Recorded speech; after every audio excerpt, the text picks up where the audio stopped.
Welcome to The Culture. We rest at the pulse of the community, providing all things news, music, fashion, events, and everything that we talk about in between. It's a lifestyle. We are The Culture. Thank you for joining another edition of The Culture.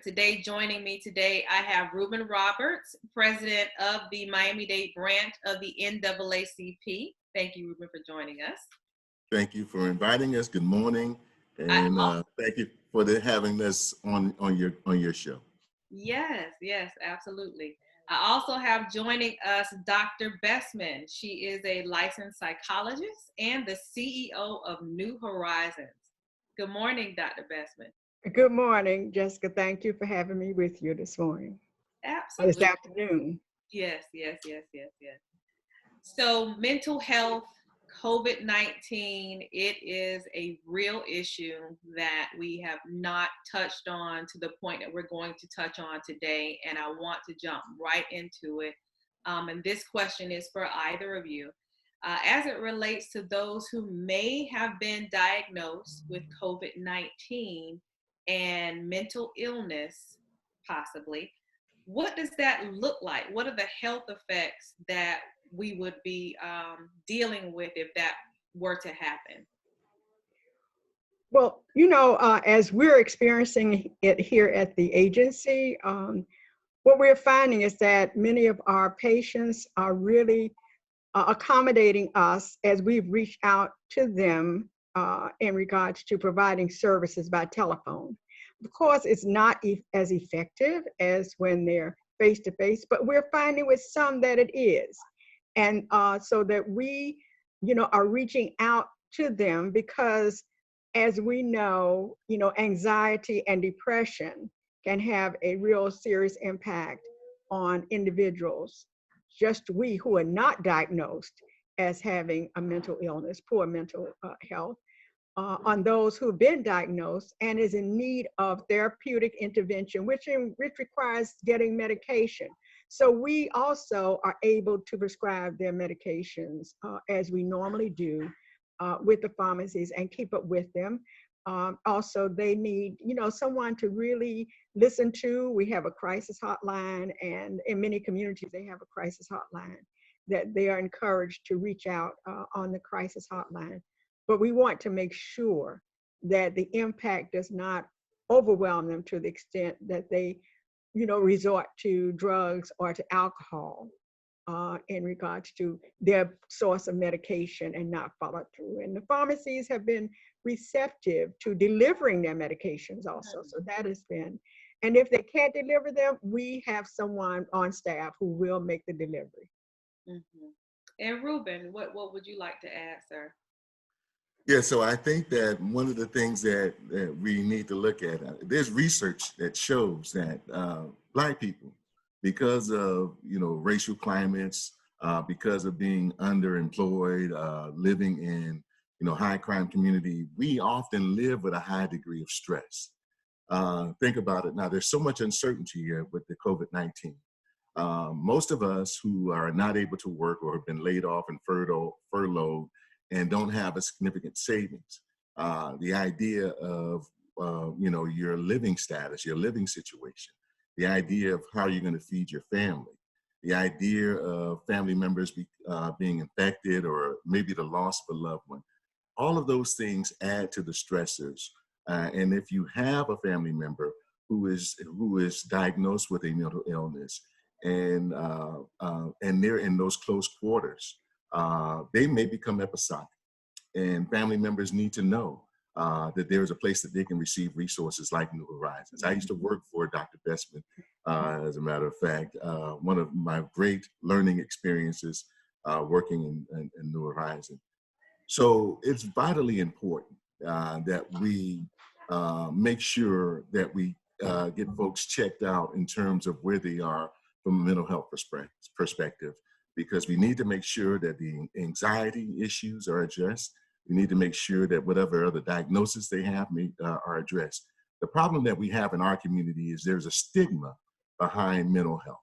So whenever you hear someone saying they're receiving services from their therapist or that sort of thing, we generally turn towards the church I'm hopeful that those who are watching this and even pastors understand it's very important that the mental health services are not opposed to religious or spiritual services. You know, we need to be able to link them together and make sure that we give those folks the proper treatment, because just like Dr. Bestman said, what generally ends up happening is that you have folks who will look to their spiritual leaders, and you'll have folks that will go and self-medicate through some sort of mood-altering substance to try to stabilize their imbalances. And so one of the things that we really need to do is look to organization like New Horizons, who's been around. Dr. Bestman, you got to give us the history of New Horizons and that sort of thing. And she was the original person that started it, and who is culturally sensitive. And that's very important when you are receiving mental health treatment. People need to be aware of the culture, because if you're not culturally sensitive, there's a whole thing about being misdiagnosed, and there's tons of literature and data on that. And one of the things I must say, you have a renowned psychologist on with Dr. Bestman, and who's worked with many populations over the years. I won't say the number of years, Dr. Bestman, you would have to say that. But those are the things that are important in terms of, you know, just being aware of the mental health in these times where anxieties where are high, where there's a lot of substance abuse use, and where there's a lot of domestic violence that may be related to the mental health as well.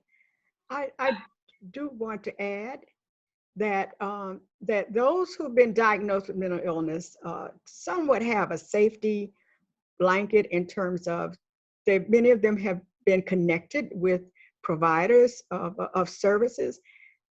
We are really also terribly concerned about those who have not been diagnosed with mental illness. And, you know, emotional distress is a part of life situations, because as Ruben talked about, we have so many stressors that impact our lives. And we have so many triggers, those things that happen in our lives that remind us of those stressors and the traumas that have impacted us. And we've gone to the church and relied on our friends and our neighbors to assist us, our grandparents or whomever, the barber, you know, the beautician, whomever, to assist us as we listen to our daily living stressors and how we resolve them. But right now we're disconnected. So we have isolation. We feel very much alone. And as mentioned, the financial distresses that we're going through. And as, you know, again, I reiterate, the big elephant in the room is the issue of racism and health disparities, which are impacting us. Those cultural traditions that we have, when our parents die, our aunties die, you know, relatives die, we can't have the usual send-off for them or homegoing celebration that we ordinarily would have as a part of our culture. And it really is creating a lot of stress. We're not able to be there with our older relatives as they're in these care facilities. And that has impacted us greatly. Our churches are not available to us in terms of going for joint services. However, some churches have adopted using the telephone, using FaceTime and whatever, you know, to really reach out to their parishioners. But anxiety and depression is really rampant, as you can imagine, within our community. More so now with the pandemic, because we usually feel some level of anxiety. And now we're saying, we try to tell people, you know, check out your thoughts, verify that they're real, you know. And right now with the uncertainty of this pandemic, the feeling is, no, I'm not just being falsely anxious. This is real. This is a death knell. And so people are having to deal with even their thoughts about dying. I mean, you're young and you feel like, you know, I'm not vulnerable, but in fact, you very much are vulnerable. And so all of that is going on within us and impacting our relationship with others and ourselves. Dr. Bestman, what would you advise to those who, like you said, weren't diagnosed with a mental illness, but are finding themselves on the brink at this point, and they know that they need to do something about it? There are so many strategies available that individuals can use, and some people, decide that they want to reach out to therapists and to counselors, because now with the technology, you can go online and you can find services available. You can also contact your local mental health agencies. There's a national hotline that you can contact for crisis counseling. And then 211 seems to be a national number that can direct you to resources. But just in terms of your daily living and activities, what is very important is that you begin to set a schedule of activities for the day. Plan as if you are leaving out of the house. If you get up and you stay in your nightgowns and your pajamas all day, just leisure wear, and you don't have any plan for the day, then you begin to really ruminate on your various thoughts.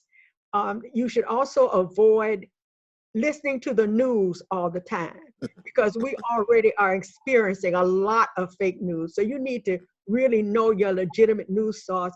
Turn it off.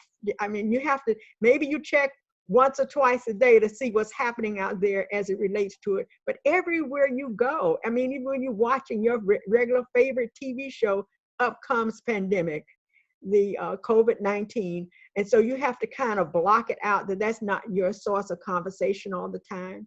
You need to stay socially connected with your family, your friends. Reach out. What people, I'm getting more calls from nieces and nephews that I had not heard from in a while, because I'm behind the times in terms of texting. So they I said, okay, but they reach out when they need something. But now they're reaching out because they're concerned as to how I am doing, and I'm appreciating that. And then I'm reaching out more. So stay connected with friends, family. We have the social media to do that, and you've been doing it, but you can do it more. And one other thing, stay active. I mean, you can do exercise within your house. You can go outside if you have a yard, and wear the appropriate safety gear. You could also really do creative things. I mean, if you thought about painting or drawing or writing, you could journaling. Keep a record of what's happening with you every day. What are your thoughts? What are you feeling? And really accept what you're feeling. You don't have to stay in it, because we also need to know that this too shall pass. Even our thoughts and our feelings will pass. But we have to really stay active. This is a time when you can plan for your future. Take the time. You can just do projects. I mean, many of us probably are not as organized in our household as we want to be. So this is a time when you can say, I can clean out the kitchen cabinet, I can clean out my closet. When you deal with financial situations, it's hard, but you can look up what resources are available for you. Are you eligible for employment? As we're finding out in Florida, many individuals were told they are ineligible for unemployment, but they are eligible for the federal dollars that come through. They were denied the state dollars, which is $267 a week. But the $600 a week they're eligible for. So now they're finding out about that and reapplying. But look up what the resources, keep up with the news to know what resources are available for you. There's food distribution.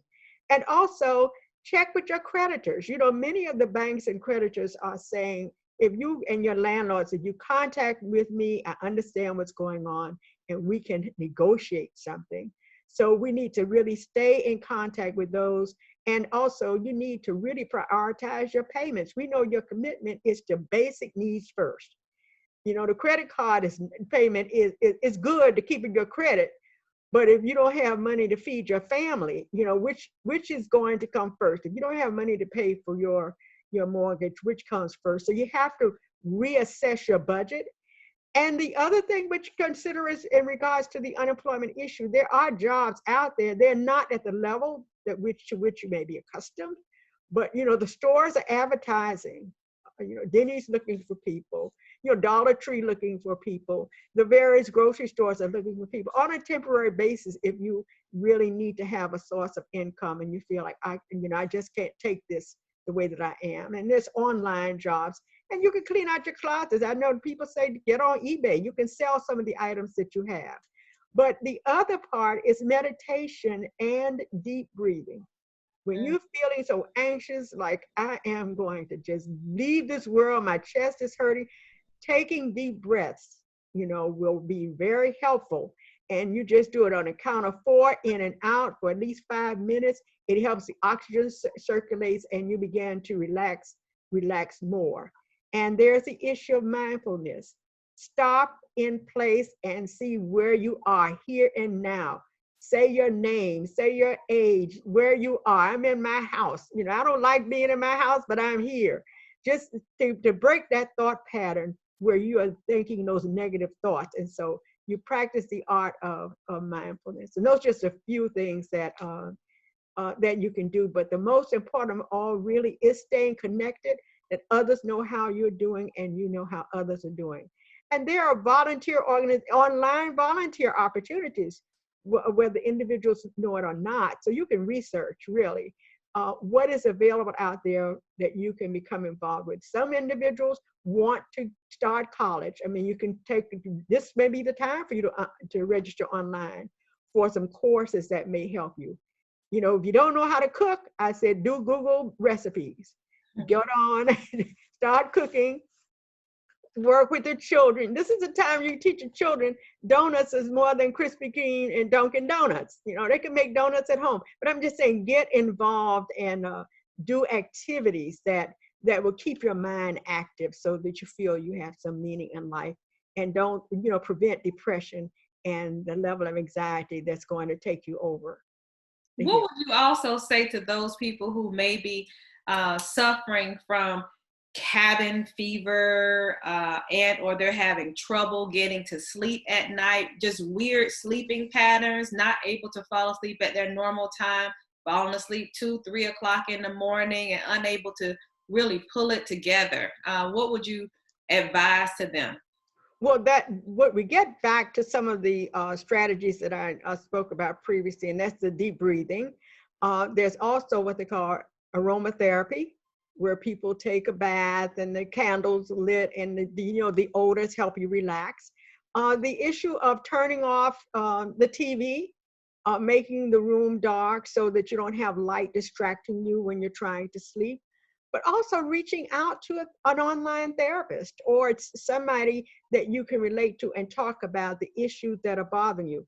And it's helpful to write down your thoughts, because sometimes when you write them down, it really helps you to see. And so even when we're dealing with therapy with individuals, there could be somebody, your child could have gotten on your last nerve and you're saying, Lord, help me with this. Okay. And so you can write a letter to your child, talking about what you're feeling. And you don't even have to give the letter to the child if you want to, but just getting your thoughts out and on paper sometimes is very, very helpful. Dr. Bestman, are you all accepting new patients at New Horizon? Yes, we are. We've been open for services ever since. We have never closed our door because we're getting people all the time. And we also have the telephonic services. So we do it by telephone. And we can be reached by 305-635-0366. And Ruben, before we leave, I wanted to find out some information that you would like to share as it relates to African American, Black people, and mental health, and where we are right now and where we can move forward. So the first thing that I want to say is that make sure that you keep a positive outlook. If you feel that you're looking at the world or you're looking at what's going on from a negative lens, you really need to try to tap into those positive things that you can. Count your blessings, as they used to say. We're going through this pandemic, but we're still alive, most of us. Most of us have not been diagnosed as having the virus.